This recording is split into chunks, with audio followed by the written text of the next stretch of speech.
Hey everyone, Brian Fawn VA here, back at it again with another set of D&D stories. Today, we're exploring the concept of absurd stories, or absurd situations that you were in. What is absurd? Well, it means wildly unreasonable, illogical, or inappropriate. So today, what are some of the most absurd stories from campaigns you were in, Part 2. Oh man, I am getting some serious mileage out of this story. It's the tale of Maximum Henderson. For those of you who do not know, the Henderson scale is how badly you can derail a game. Oh, this sounds fun already. So, here's the short version. The DM had decided that we could finally play an evil party and had given us permission to use all sorts of books other than the core rules. This was way back in the days of 3.0 D&D, so we had all sorts of fun. The group was a pretty big one. And the characters I remember were me, a Tenorook barbarian, I think I pronounced that correctly, setting-specific demon or crossbreed. The cleric, a human cultist of an extremely esoteric, not god, banished to the spaces between the planes by the gods. The wizard, a gnome who rolled around in what was essentially a giant flying teapot. The rogue, a halfling murder machine. The cleric fighter, an elf demon thing from some kind of giant family of demon elves engaged in constant treachery and general dickery. The samurai, a human who was largely unimportant in all possible ways. Oh, that poor samurai is just drop him off somewhere on the corner.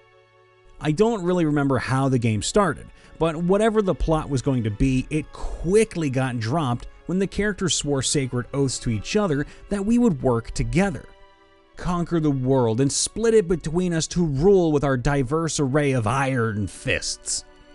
In my case, it was a literal iron fist, after I took advantage of fire resistance to have a spiked gauntlet forged in place around one hand. Ooh, that sounds very, very violent. To this end, our characters took up adventuring, with a specific focus on dungeon crawling, with the express intent of honing our skills and gaining wealth and powerful magic. The DM was cool with it, and we did lots of old school adventuring.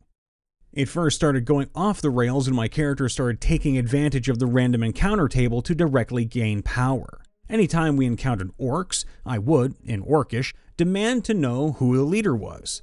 With a really good intimidate skill, I would reliably get an answer, and immediately call him a weak coward and challenge him for leadership.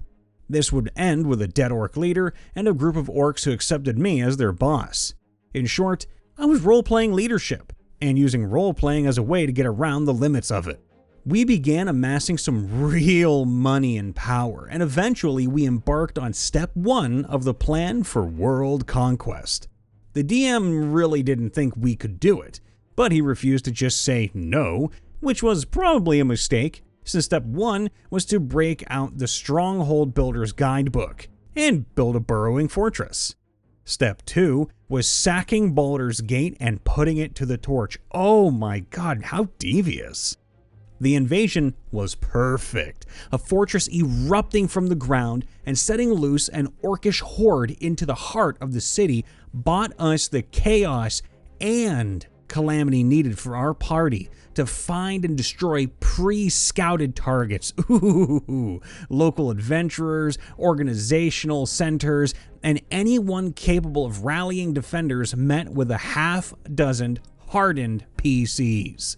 By this point, the rogue was permanently invisible and telepathic, rendering him the perfect assassin. The gnome wizard had constructed a floating iron sphere with a conical arrow slit that made it resemble a teapot, albeit one that poured boiling electrified acid instead of tea. The reason he had it was because he spent levels 1 through 10 getting pimp slapped a lot, and the teapot made him largely immune to mundane attacks by the simple method of nanny nanny boo boo, you can't see me. The clerical cultist was fully committed to spreading the madness and destruction demanded by his not god, and did so with a seemingly endless torrent of spells that rent minds and caused flesh, bone, metal, and rock to simply stop existing. We found out later that it was just reskinned standard spells, but it was still cool. The cleric fighter had so many defensive spells in place that he was essentially untouchable by anything other than a major disjunction. The samurai was comparatively boring, content with just chopping people up with an impressive display of speed and precision. My Tanaruk barbarian possessed surgically implanted trollish organs, and being fireproof already, was largely an unstoppable engine of carnage and hate. The city was looted and burned within 2 hours. Slaves were taken, and the rest killed and eaten on the spot. Oh my god! With that, the fortress sank beneath the earth, and we began making our way to the next target on the other end of the continent. We waged a terror war for months. No target was near the previous one, as we used random untraceable movement to make massing against us extremely difficult. And we made numerous trips into Orc territory or to Skullport to renew my army's numbers. It all ended when we finally hit the last remaining major city, Waterdeep. By this point, we were epic level. Essentially nothing was beyond our abilities. Unfortunately, the Forgotten Realms are simply lousy with epic level NPCs, and they finally managed to gang up on us. Powerful earth-moving magic forced us to surface outside of the city, and we finally faced a foe on the ground they chose. The cult cleric told us that if we could buy him an hour, he could kill them all. We asked him exactly how many, and he explained he could kill all of them. No magic defenses, no armor, no lucky saves. He had epic level spells granted by a not god of unmaking and madness, so we didn't doubt him, and we went out to buy him an hour. He went to the top of the tower to work. It was untouchable from the outside, but gave him a view of the battlefield, so he liked to perform rituals up there, naturally. The battle was a slaughter on both sides. I had something like upper 4 digits worth of orc warriors at this point, and we spent them. Oh, by God, we spent them. Do you know what a battlefield looks like when something like 10 or 15 epic level characters, most of them spellcasters, are cutting loose? The high point for me was passing save after save after save to get through to Elminster before activating a one-use anti-magic field and tearing his spine out with my hands. No contingency spells for you, ya jackass. Of course it didn't last. We fell, one by one, as the cleric scrambled to finish his ritual. The forces of goody-goody two-shoes surged up the tower. He finished just as they reached him. He looked at the DM and said in character, "Gentlemen, meet my god," and casually informed the DM that the universe no longer existed. Wait, he Thanos snapped all of the universe out of existence? This guy's a bad motherfucker. This, naturally required some sort of explanation. The DM knew what he had been casting, and it didn't destroy universes. The spell was one that summoned a god's avatar for a very, very short amount of time. Like 1d4 rounds short. The player handed the source book where he found his not god to the DM and pointed out a small paragraph buried in the fluff text.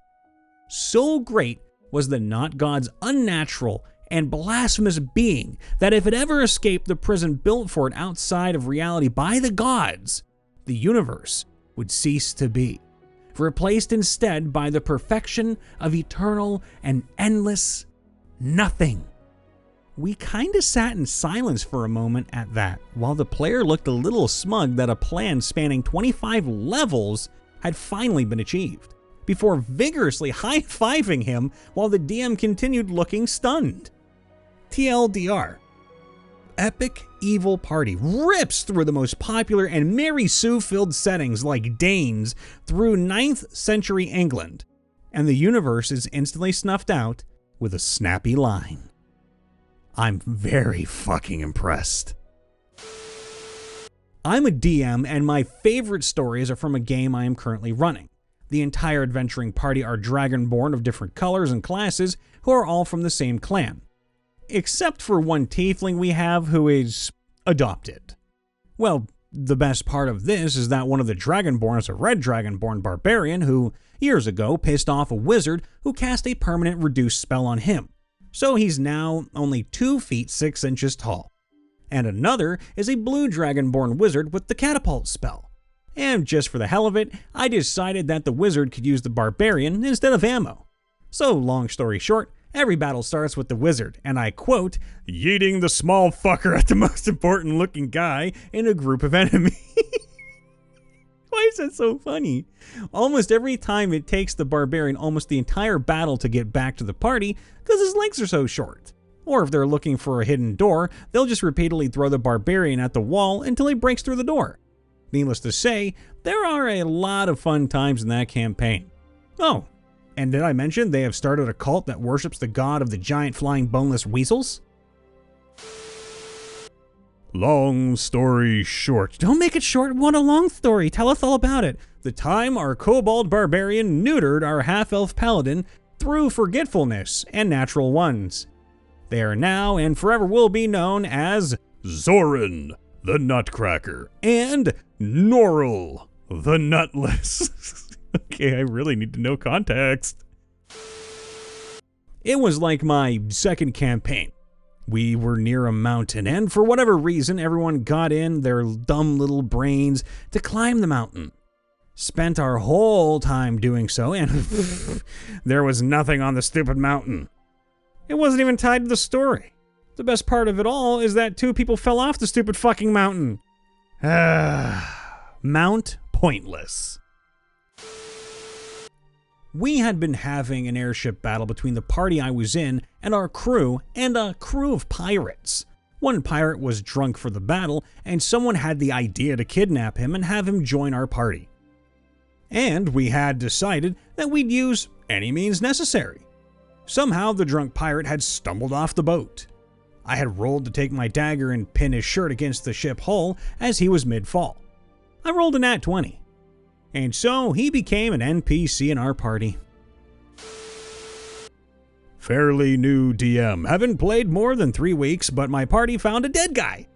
Instead of looting his stuff like I had planned, they started talking about trying to revive him. Aw, it's actually kind of a nice gesture. They're level 2. Their brilliant plan?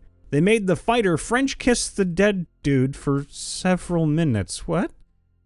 For some reason, they were surprised when it didn't work. I'm a little creeped out, I'm not gonna lie.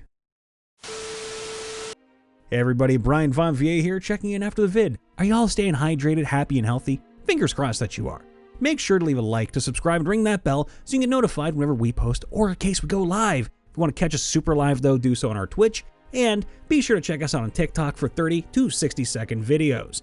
Now, if you have a story to submit to us, you can do so in the comments, yeah, but we actually really only check the subreddit most of the time. I mean, well, of course, we pick through the odd comment here and there, but the subreddit r/MrRipper is your place to go. Links are in the description below. Come say hi to me too if you'd like. Brian Von VA over on Twitch, Twitter, YouTube, you name it, I'm probably there. As always, I try to end on a happy and positive note. Today is no different. Anything you want to do, anything, the whole world. I mean, granted, common sense pending, you can't fly. I mean, you could fly a plane or a helicopter, but anything you want to do, you can do. It just takes time, practice, and most of all, patience. Yes, I know, everyone in the whole world's heard their boyfriend, girlfriend, mother, father, aunts, uncles, wives, husbands. Everybody has had somebody say, you just have to keep trying, keep trying. There are some things that you're not going to be able to do. That is a fact. I can't draw, but that doesn't stop me from doing other artistic things. Voice acting is an art. Streaming is technically an art because it's entertainment. Entertainment is artistic. You can do so many different things within one category of thing. Like cooking. Sure, you might not be a good baker. Okay, fine. Go try doing something else. If you can't do something else, try being a butcher. Who knows? There's always something interesting within the hobby or the desire that you have that you can do with practice. Don't give up on yourselves, guys and girls. Y'all matter. And y'all have talent. You just got to find out what it is and where it lies. Don't give up. All the love. I believe in everyone out there. And hey, tell me all your successes, okay? I want to know about them. See you later. Bye for now.